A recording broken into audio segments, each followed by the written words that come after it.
దేవుడు నామానికి స్తుతి కలుగును గాక. దేవుడు అన్యాయము చేయగలడా? దేవుడు అన్యాయము చేస్తాడనే ఆలోచన ఈ రోజుల్లో ప్రజలకు పైకి చెప్పకపోయినా అంతరంగంలో దేవుడు వారు చేస్తున్న ప్రార్థనలకు ప్రతిఫలము కలగనప్పుడు హృదయంలో అనుకోవడం జరుగుతుంది. కానీ వాక్యంలో సెలవిస్తున్న మాటను మనం గమనిస్తే యోబు గ్రంథం 34వ అధ్యాయం 10వ వచనాన్ని మనం చదువుకుందాం. చూడండి. విజ్ఞానము గల మనుషులారా నా మాట ఆలకించుడి.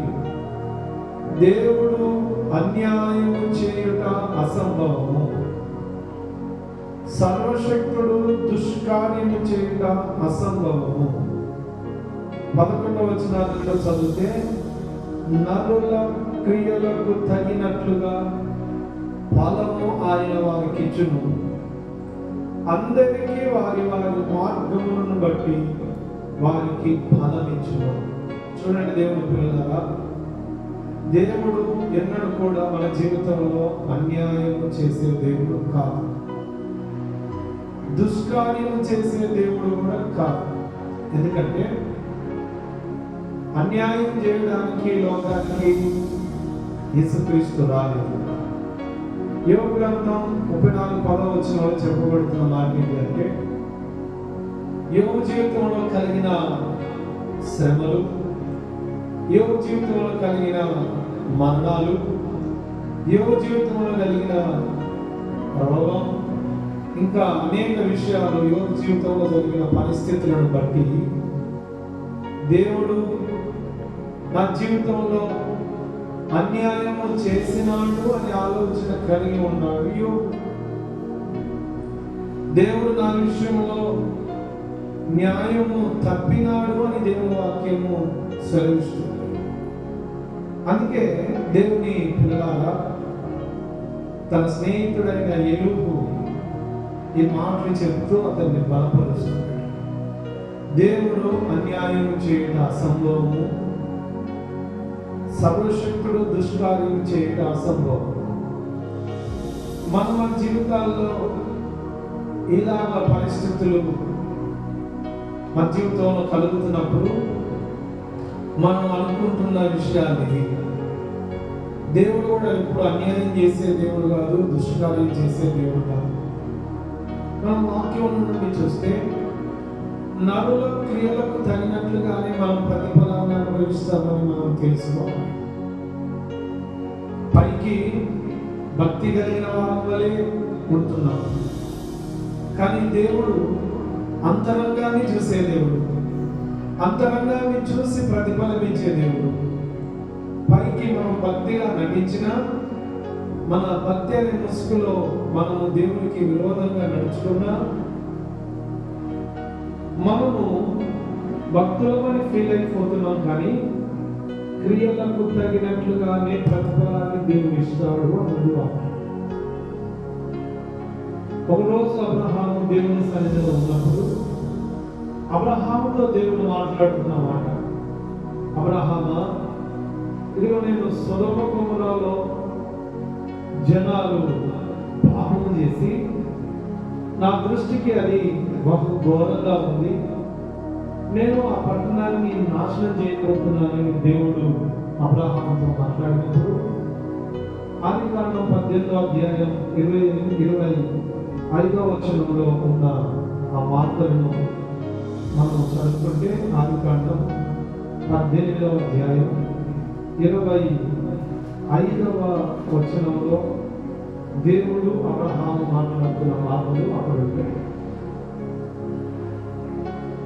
ఆ పట్టణంలో ఒకవేళ 50 మంది నీతిమంతులు ఉండే కదా, దానిలో ఉన్న 50 మంది నీతిమంతుల నిమిత్తము ఆ స్థలమును నాశనం చేయక కాయవా?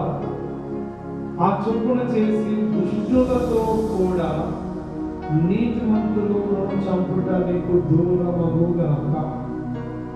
నీతిమంతుల్ని దుష్టులతో సమముగా ఎంచుట నీకు దూరమవుగాక అని అబ్రహాము దేవునికే బోధ చేస్తున్న వ్యక్తిగా ఉన్నాడు.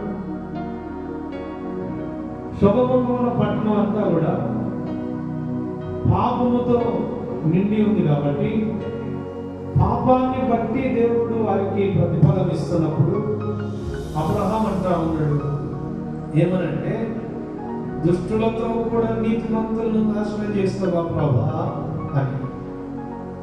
అంటే ప్రభుకి ఏం తెలియదు, నాకే సమస్తం తెలుసు అన్నట్లుగా దేవుణ్ణి అబ్రహాం ఒక రకంగా అన్యాయమే చేసుకున్నాడనే ఆలోచన కలిగి ఉన్నాడు. కానీ దేవుని పిల్లగా ఆ సొదొమ పాపము దేవుని దృష్టికి కనబడింది. వారి క్రియలకు తగినట్టుగానే దేవుడు ప్రతిఫలం ఇస్తా ఉన్నాడు. కానీ అబ్రహాము మాత్రము ఇదిగో నీతిమంతులు లేరా అని నీతిమంతుల కొరకు అక్కడ అబ్రహామును దేవుడు ప్రశ్నిస్తా ఉన్నాడు. దేవుడే తప్పు చేశాడన్నట్లుగా మాట్లాడుతా ఉన్నాడు. ఈరోజు దేవుని పిల్లలైన మనము కూడా మన ప్రార్థనలకు జవాబులు రానప్పుడు, మనము దేవునికి ప్రార్థించినప్పుడు జవాబును పొందనప్పుడు మన హృదయాలను కూడా ఇలాంటి ఆలోచన కలుగుతుంది.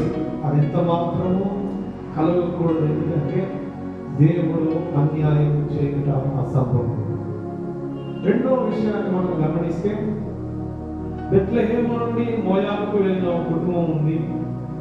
ఆ కుటుంబంలో కూడా భర్త, ఇద్దరు కుమారులు పోగొట్టుకున్న నయోమి తిరిగి మళ్ళా బెత్లెహేముకు వచ్చినప్పుడు అక్కడున్న జనాలందరూ కూడా, తన బంధువులందరూ కూడా, ఇవి నయోమి కాదా అంటే, నయోమి కాదు, ఇవే నయోమి అనగా మధురం కాబట్టి మారా అనండి నన్నని అంటుంది. ఎందుకు ఆ మాటలు అంటుందంటే, రూతు గ్రంథం 1:19 మాట ఏంటంటే, దేవుడు సర్వశక్తుడు నాకు ఇదిగో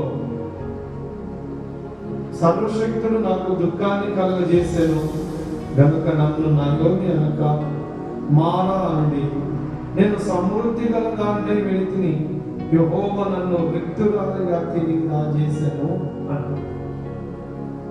మోయాబుకు వెళ్ళిన నయోమి దేవుని చిత్తానికి కాకుండా తన సొంత జ్ఞానంతో వెళ్ళి భర్తను పిల్లలను పోగొట్టుకుంది. కానీ దేవుని పిల్లలారా ఇప్పుడు అంటున్న మాట ఏంటంటే, సర్వశక్తుడు నాకు చాలా దుఃఖం కలుగజేశాడు అని అక్కడున్న ప్రజలతో అంటుంది. నిజానికి దేవుడు శపించబడిన ఆ మోయాబు దేశానికి, మోయాబు ప్రజల యొక్క మనము ఉండకూడని చోట ఉండి నష్టాన్ని మనం తెచ్చుకొని ఆ నిందను దేవుడి మీద వేస్తూ, దేవుడే నాకు దుఃఖాన్ని కలగజేసినాడని ఇదిగో ఆనాటి నయోమి చెప్తున్న మాటలను బట్టి దేవుడు ఇదిగో మనం కూడా బాధపడాల్సిన వారిని. కానీ దేవుడు వారి క్రియలను బట్టి కార్యములను ప్రతిఫలమిచ్చే దేవుడు అని ఎరగాలి మనం. అందుకే మన హృదయాన్ని శుద్ధి చేసుకుంటూ దేవునికి ఇష్టానుసారమైన వారంగా ఉంటూ ఆయన చిత్తాన్ని ఆజ్ఞలు అనుసరిస్తూ నడవాలని దేవుడు కోరుకుంటున్నాడు. తర్వాత యోనాను కూడా మనం గుర్తు చేస్తే, యోనా ఒక చోటుకి వెళ్ళమంటే ఇంకో చోటుకి వెళ్తూ ఆ సముద్రంలో తుఫాను చెలరేగినప్పుడు హాయిగా నిద్రపోయి అంటున్న మాట ఏంటో తెలుసా, ఈ తుఫాను నన్ను బట్టే వచ్చింది అని ఆ రోజు ఆయన దాన్ని ఒప్పుకున్నాడు.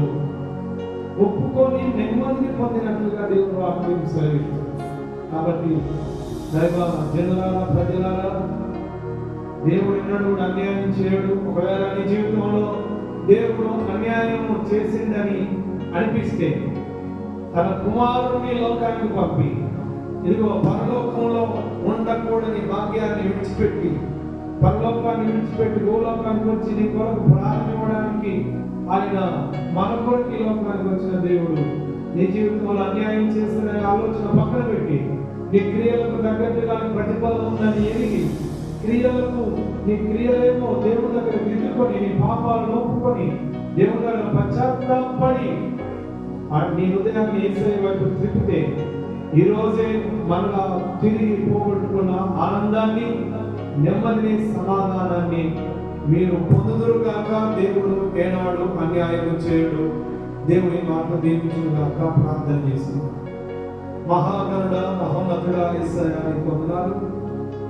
నీవు అన్యాయం చేసే దేవుడు కాదని, ఇదిగో నాయనా నీవు దుష్కార్యం చేసే దేవుడు కాదని, నరుల క్రియలకు తగినట్లుగానే ప్రతిఫలం ఇస్తావని వాక్యము సెలవిస్తుంది. అబ్రహాము ఇదిగో నీతిమంతులను నీవు నాశనం చేయుదువా అని మిమ్మల్ని ప్రశ్నిస్తున్నాడు. రూతు యెహోవా నన్ను మృత్యురాలుగా చేసి ఉన్నాడు అని అంటుంది.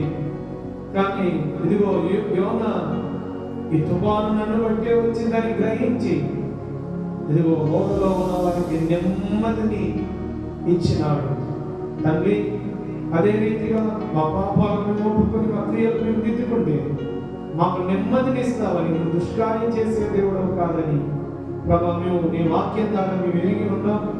మమ్మల్ని క్షమించు, నీ రక్తంలో కడిగి శుద్ధి చేసి ప్రార్థిస్తున్న ప్రతి ఒక్కరిని కూడా శుద్ధి చేసి మరలా నీ కృప వారి మీదకి మెండుగా దిగి వచ్చి నీ నామఘనత కొరకు నీ బిడ్డలను మీరు వాడుకోమని యేసు నామమున ప్రార్థించి వేడుకొంచున్నాము తండ్రి.